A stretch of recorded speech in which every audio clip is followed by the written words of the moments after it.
What's up, everyone? Everyone tune in right now.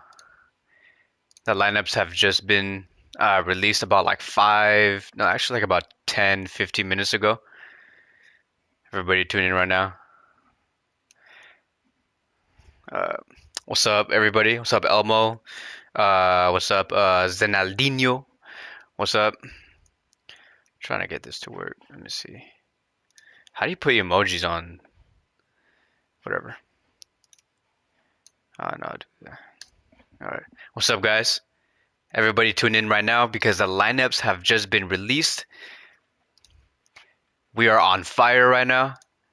We're going to be talking about the lineups, everything. I have the lineup already right there. As you guys can see, everything's already set up right there. That's basically what our starting 11 is going to look like. It should be very, very, very interesting. I do think that we can be very competitive with a lineup like this.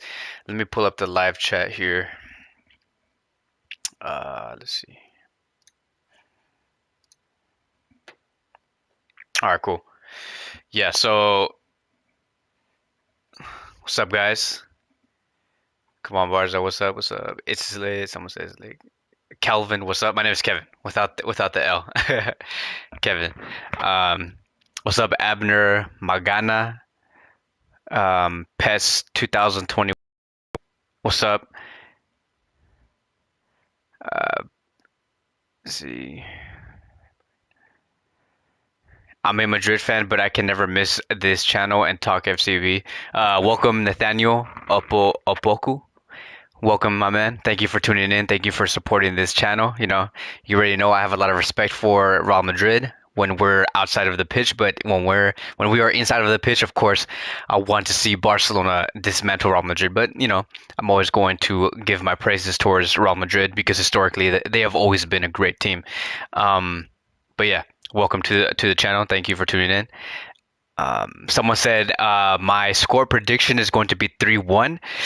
I don't think so. I think that we need to really hone in on our work. We can't be too high off of our previous results. I think that Barcelona have to go into this match um, thinking that they're like in 12th place, 13th place, right? Don't get too high knowing that we're like in the top four. We need to think that we're currently in 12th, 13th place, and there's still a lot of more work to do, right? So we need to stay very competitive, very focused. It's a very important match. Obviously, we do need to take it game by game. I have explained already, like if Barcelona beat Real Madrid today, the only thing that we have to do next is beat Sevilla in the next match, and then we will head towards second place. But we have to take it game by game. We look at this lineup here, right? As you guys can see, um, Ferran Torres is most likely going to be playing as a left winger, Aubameyang as the striker, Dembele on the right wing. This is a front three that we have predicted yesterday. We already know that. And then we're going to have a midfield of Frankie de Jong, Pedri, and Busquets. Now, over the past 3 to 4 days, I was trying to explain on why we could expect to see Gavi start in the midfield, but Xavi is going for someone like Frankie de Jong. Do I think that this is a bad move? No, it is not. We should always continue to see different types of starting midfield, right? We should continue to see a Pedri, Gavi, Busquets, a Gavi, Pedri, Frankie de Jong, Frankie, Pedri, Busquets. We should always see different types of midfields. Is this midfield good enough to compete against a very tough Real Madrid midfield? Yes, of course. Frankie de Jong has the experience. Pedri also has the experience. We saw what he did in the previous Clásico back in January. He's going to continue to only get better and grow from these type of situations from here. Busquets, obviously, he has been playing against Real Madrid for like the past 15 seasons, 12 years, right? So it's a great midfield. I think that Xavi's real key in the second half in case things don't go as well and we see like Real Madrid building that momentum, controlling the game. I do think that Gavi is going to be that key to really become that destroyer for against Real Madrid. I do think that it is almost inevitable that that we are going to be seeing Gavi. Gavi will be playing. But let's see how it goes. Let's see what Frankie De Jong has to give on the field. I do think that players like Pedri, like you guys do see here, Pedri and Frankie are going to be sitting very high and try to really contribute into the attack because we know that is what Xavi does want. He wants his interiors, his midfielders to contribute a lot in terms of bringing assists and actual goals. So we should expect to see Pedri sit between Aubameyang and Ferran Torres, and then Frankie De Jong sitting between Dembele and Aubameyang. And we should expect to see something like a 3-2-5 formation. Now here's the thing, right? Um, of course, like I've said, Pedri, Frankie, when they're up top, when they're playing very high, sitting high, and trying to build with Ferran Torres, Aubameyang, Dembele, they're going to deliver, right? They have enough quality, they have enough talent to do that. I think that is what Xavi's going to want. But here's what's like, this is what gets very interesting, right? The fact that we're seeing Araujo starting as a right back against Real Madrid, that's very interesting, and I do think that one of the reasons why we're seeing Araujo start on that position is because of the absence of Benzema and because of how Real Madrid put their starting 11. I do think that Real Madrid. That again, this is all speculation. This is nothing. Nothing is confirmed. This is what I do assume. I do think that the coach for Real Madrid is going to be using a 4-4-2 formation with Vinicius, right? Vinicius and I believe Rodrigo. Hold on, let me pull up the lineup because I don't want to get anything wrong. Most likely it's Rodrigo, but I just want to confirm. Yeah, Rodrigo and Vinicius. I do think that those are going to be the two players that will sit on top of the four-man midfield, which is going to consist of Cruz, Modric, Casemiro, and Valverde. Obviously we have seen Valverde play like as a winger before, so we could see like a 4-3-3 maybe. But I do think that it's going to go for a 4-4-2. I think that Real Madrid's game plan is going to be that they're going to sit deep. That is why they're going to be having a 4-4-2 formation. They're going to be sitting deep. They're going to be defending very well within their own turf. And I do expect Barcelona to have the ball and in Real Madrid's half. I do think that Real Madrid are planning on trying to counterattack Barcelona when Barcelona do have the ball in their half, which is why we could see a 4-4-2 formation and we could see them counterattack with Vinicius and Rodrigo. Xavi's response to that is very interesting, which is why I do say this is why he's putting in Araujo as a right back, because what we could see, right, once we do see like Real Madrid form that 4-4-2 and ready for that counter, when Barcelona is trying to build that attack and we're playing on their half, we could see something like this, right? So, and we have seen this so many times before, which is very, very interesting. So we could see something like this right here. This is how I do think Xavi's going to set up his formation when they are attacking. They're going to sit very high. They're going to be like basically on halfway of the in the middle of the pitch. We're going to see Araujo, Garcia. Now we're probably going to see it like this: Araujo, right center back. Piquet, center back, Garcia, left center back, and then we're going to see. I know this looks very weird, and then we're going to see Jordi Alba go up top, and really contribute to the attack. Let's see, Ferran Torres, Dembele. This looks okay. This looks kind of weird.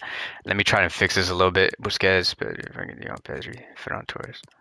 It's gonna look something like this when Barcelona are attacking, and we see Real Madrid sit deep in a 4-4-2 formation, but they're going to be set up like this. We're going to see Araujo, Piqué, and Garcia make that three-man defensive line because they want to be ready for the counterattack against Rodrigo and Vinicius. So Xavi can always have a situation where it's 3 versus 2. Araujo, Piqué, Garcia versus Rodrigo and Vinicius. And then we're gonna see Busquets, Frankie De Jong obviously go up the pitch. Jordi Alba going up there trying to form something with Ferran Torres, Aubameyang being there, Dembele, and obviously we're not gonna see Pedri as like a complete right winger, but we're going to see something very similar. We can see Pedri coming in a little more inverted, Dembele more on the making more of that width. Obviously, we have seen at times. I think it was like the previous game where we saw Dembele come in and Pedri come in out wide. It was one of the ways Barcelona did score last time. So we should. It's going to be very flexible. We could see like this happen, like Pedri coming in, Dembele going out wide, Dembele coming in, Pedri going out wide. Busquets, yeah, we could see something like that. And then we could see something like this go on, Alba going up, Ferran Torres going left. But this is very important, right? These three men right here is very, very important. Well, this is how Xavi is going to set up when they go on to attack, and always be prepared when Real Madrid do go on the counter. They want to be in a 3v2 situation. So it's very key. This is the reason why we're seeing Araujo as a right back when it comes to a 4-3-3. They're going to form a 3-4-3 or like whatever you want to call it, a 3-2-5, right? Um, and I think that because of this idea, this is the reason why we did not see Dani Alves come like this. Because if we have Alves in this type of formation, it's just not going to work out. Because when Vinicius and Rodrigo come in on the counter and they send Valverde too on the left wing, because obviously Valverde is a very versatile type of player. He can also play in that position. It's not like his best position, but he could still take on that flank. I know this might sound a little like not pessimistic, but like I don't want to sound too negative, but Dani Alves will not be able to cope with that. We saw that in the previous Clásico. Now we could say that because Dani Alves was so fresh on coming back and playing in Europe, maybe that's the reason why he looked a little slow. Maybe he just needed to get used to playing in Europe again for like about 5 to 6, 7 more games. Maybe Dani Alves could have been ready, but I don't think that Xavi's taking that chance, which is why he does not want to put Alves in this type of situation where he's going to have to form a three-man defensive line and they're going to have to sit there and wait to see if Frankie or Busquets lose the ball and then Real Madrid go on the counter, which is why Araujo is going to be here. Because Araujo is someone who can cover a lot of space behind, a lot of space. He has a lot of stamina. He's very strong. And so, yeah, that's just what I do think. This is probably one of the main reasons, right? Hear me out. This is probably one of the main reasons on why Xavi wants to bring in someone like Christensen. Christensen knows exactly how to play in this position as a right center back. We have seen that with Chelsea, right? So we could see Araujo come like this. Yeah, Araujo come right here, Eric Garcia coming in left center back, and then Christensen on the right center back position. See how it gives so many more options. You see how like Xavi can do so much more with like bringing in another center back, bringing in someone like Mazraoui coming to Barcelona. You could just form a 4-3-3 when we're playing like Osasuna or whatever, Levante. But when it comes to times where we have to score, and especially against a Real Madrid side, a Atletico Madrid side, this is the formation that we're going to see when they do go on an attack. So Christensen is going to fit so well coming in this position right here as a right center back. But as of now, with the players that we do have, we're going to see something like this. It'll be great to see maybe Lenglet come in for Eric Garcia, but because he's a left-footed center back, but he does trust Eric Garcia a lot, and so maybe in the someone said, "Why are you talking about transfers?" Yeah, I know. It's very interesting because now I see why Xavi wants someone like Christensen and why he wants someone like Mazraoui. Azpilicueta can also play in this position. But this is the reason why we're seeing Araujo as a right back. He's not necessarily going to be staying as a right back full time. He's not going to be running up and down the pitch. He's going to be in this position. It's very different. A right center back in a three-man defensive line is very different to a right back in a four-man defensive line. So maybe in the second half we could see something like this, like that. Yeah. Let's see. Let me change it. We could see something like this go on. Wait, what the heck just happened? I hate FIFA. All right, Gavi, Pedri. We could see something like this in the second half. Busquets, Pedri, Gavi, Dembele coming in, and then if we could see Piqué here, Araujo there. I highly do doubt it. We may go into like a 4-3-3 and stay like that because it really depends on the game. We can see Gavi coming in for Frankie de Jong, making a few changes. Maybe Memphis Depay coming in for, I would say, Ferran Torres. Aubameyang staying in the striker position because Aubameyang he's a very dangerous player. I want to see something like this. I do not want to see like something like Depay as a striker and then Aubameyang coming out, and then we put in. Yeah, I mean Torres stays there. That's not gonna work. So we should see something like that. Aubameyang coming in, and then maybe if Xavi does choose to, which I would not be surprised if he does, he brings Dani Alves, takes out Eric Garcia. Araujo plays left center back. Oh wait, what did I do? Oh my god. Araujo. There you go. And we could see something like that. Alves right back, Piquet, Araujo, Alba. We could see something like that in the second half, maybe in those last like 20 minutes. Someone said Depay as a striker does not work. Yeah, it's true. Depay as a striker is just not going to work. And then maybe in those final 10 minutes, we could see Luke de Jong coming in for Aubameyang, Adama Traoré playing those last 10 to 15 minutes. See, there's so many choices. I think that a front three like that with Luke de Jong, Adama Traoré coming in fresh, strong, really causing a lot of damage to Real Madrid. They could bring in a lot of crosses. This is a type of tactic that Real Madrid is not really good at when it comes to defending crosses. It hasn't really worked out well for them. We have seen Real Madrid suffer in that way. Hold on, just give me a second.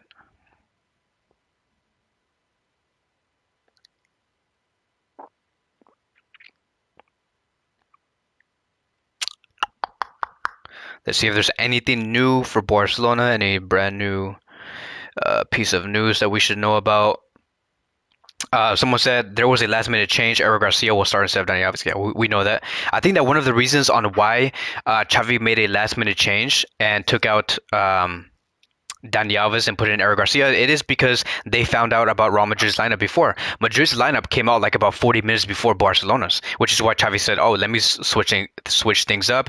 It does look like Real Madrid are going to go into a 4-4-2, sit deep. Let's send our players up top. Let's have a three-man defensive line, and let's really concentrate on trying to score goals because we have to win this game. There's not a tie is not enough." We need to win. We need to take all the points away from Real Madrid to really get into second place and get there comfortably. Let's see what else. What else should we know? If there's something that you guys know that I do not know, put it in the comments. I'm just checking Twitter right now if there's anything new. I hope Ferran Torres scores in this game. I really do because I don't. Did Ferran Torres play in the previous Clásico? But I just want him to score, right?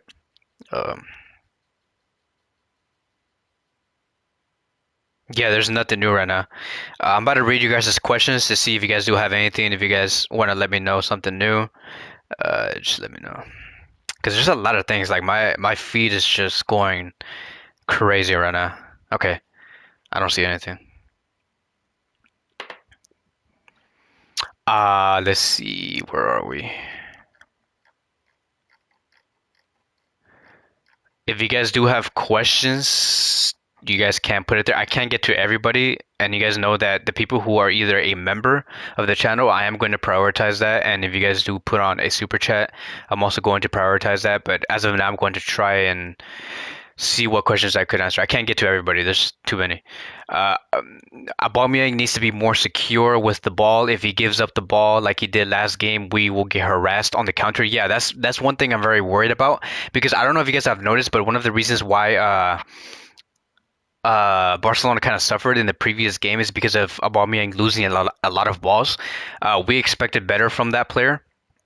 Aubameyang cannot be allowed to do that in this game. They just can't because Madrid have quality, a lot of quality, and they have the players to do so to counterattack. But yeah, everything just we know that Real Madrid are going to they're going to sit deep and try to counterattack Barcelona. And that's the thing that kind of annoys me the most is like I have respect, right? I have respect for Real Madrid, but it's just if you were to ask me, hey, what's the style that Real Madrid likes to play? I couldn't tell you. They don't have a philosophy. They don't have a specific style. We don't know how they're going to be approaching us in this game. They change their tactics a lot. Barcelona do have a specific way of playing, right?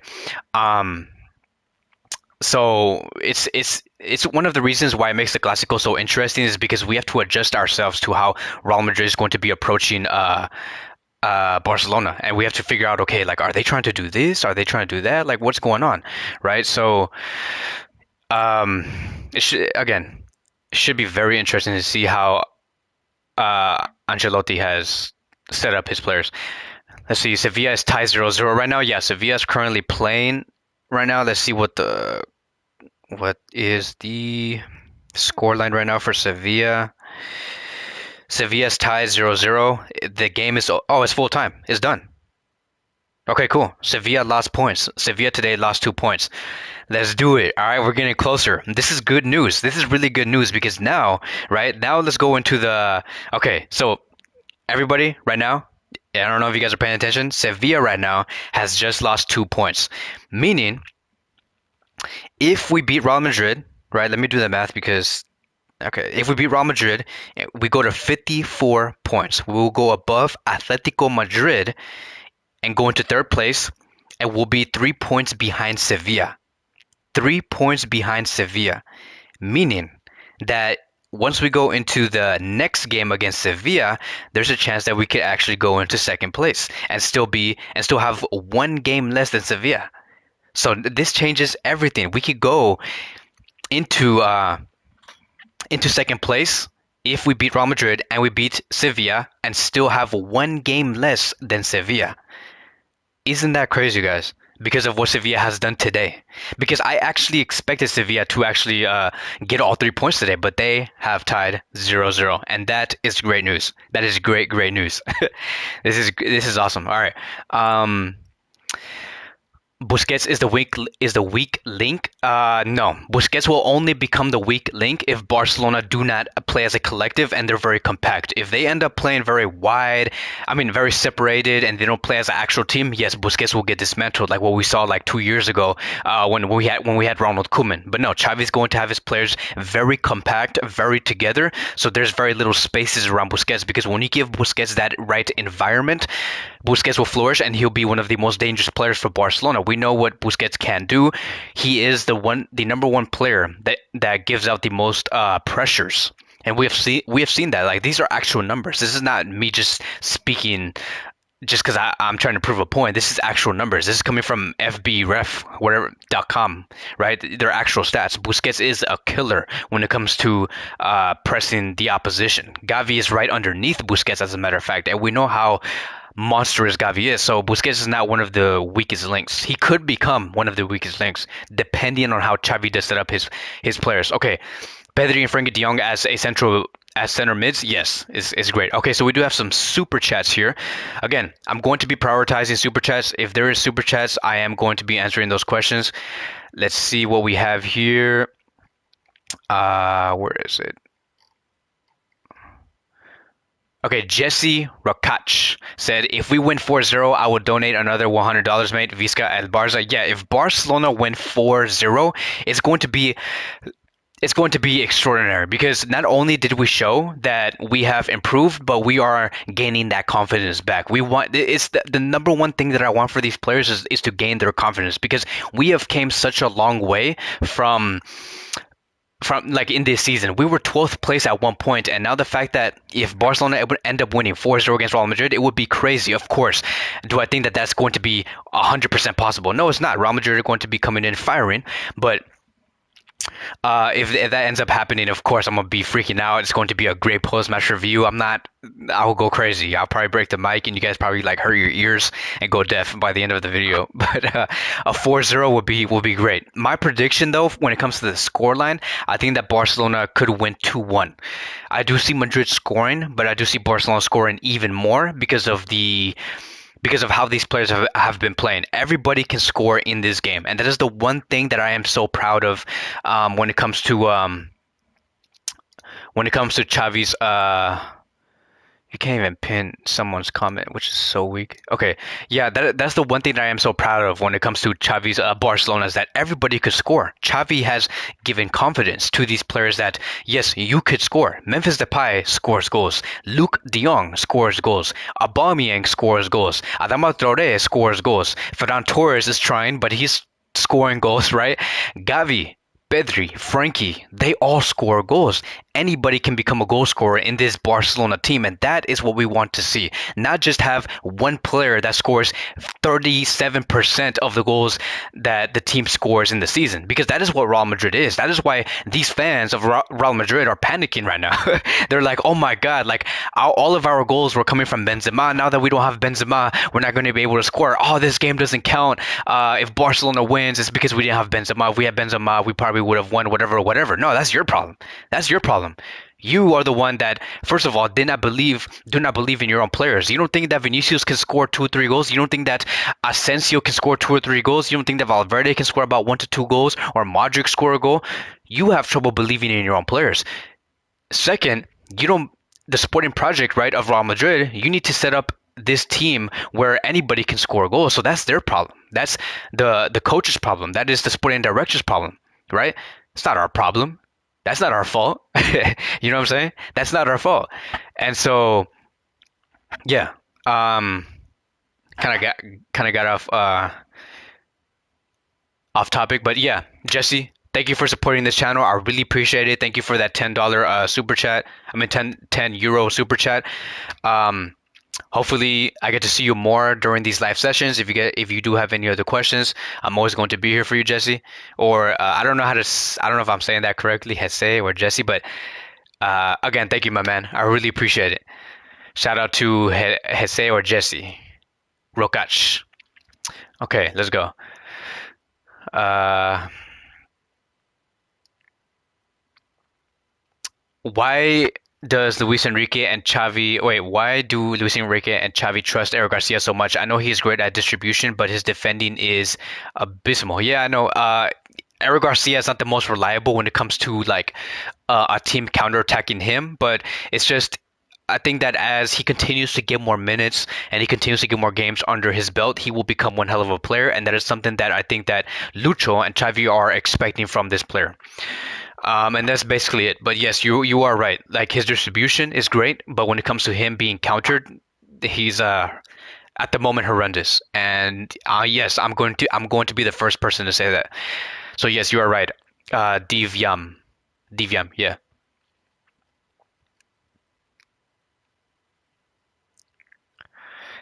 Mario Cortez, thank you for bringing in that super chat. I really appreciate it. Sevilla dropped 2 points. Let's go. Yeah, no, they dropped 2 points. I think we.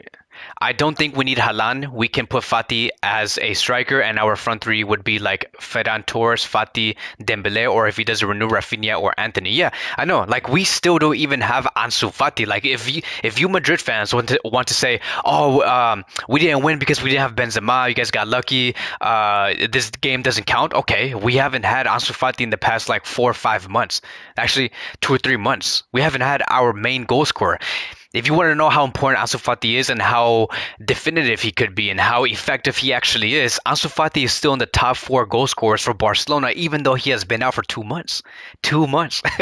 So Ansu Fati is someone that if he was here with us consistently and he did not get injured, he would probably be the number 1 or number 2 goal scorer for Barcelona. Probably have 10 goals by now for this club in the season under Xavi. So we don't have our best youngster in this squad. We don't have our main goal scorer. Yes, you better bet that Ansu Fati can become and will become our best goal scorer if someone like Erling Haaland doesn't arrive, right? Because obviously if Haaland comes in, he's going to take the majority of the goals because that's just who he is. But Ansu Fati is someone that can score so many goals for Barcelona. Barcelona have taken such a massive hit because of his injury. But Xavi is making up for it. Xavi has set up this team to a point where anybody can score. Piqué can score, Araujo can score, Alba can score, Dani Alves can score. Everybody has scored in this starting 11 that we are going to be placing. Ferran Torres. Let me put the 11 back. Since if you guys are just got here, let me put these players back. This is what we're gonna look like if you guys just tuned in. You know what's so annoying about the PS5 thing is that they put the comments. Okay, get out of my face. They put the comments like right in front of the lineup. Okay, Gavi, Frankie,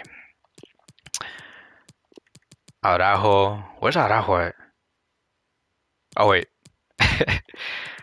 Araujo, and then this is our 11 right here. Where's Eric Garcia? right there, right? That's it. That's our 11. Everybody has scored. Everybody, right? So I'm so proud of this team.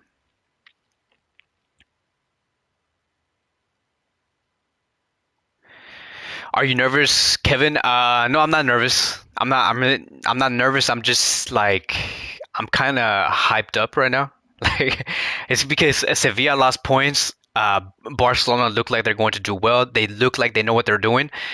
So someone says, how about Real Madrid going for a 4-5-1 with Valverde on the wing? Yeah, we could also see that. But the main idea is that Madrid are going to sit deep, not sit like super deep like Atletico Madrid or something, but they're going to be sitting deeper than how we usually do see them, and they're going to go for the counter.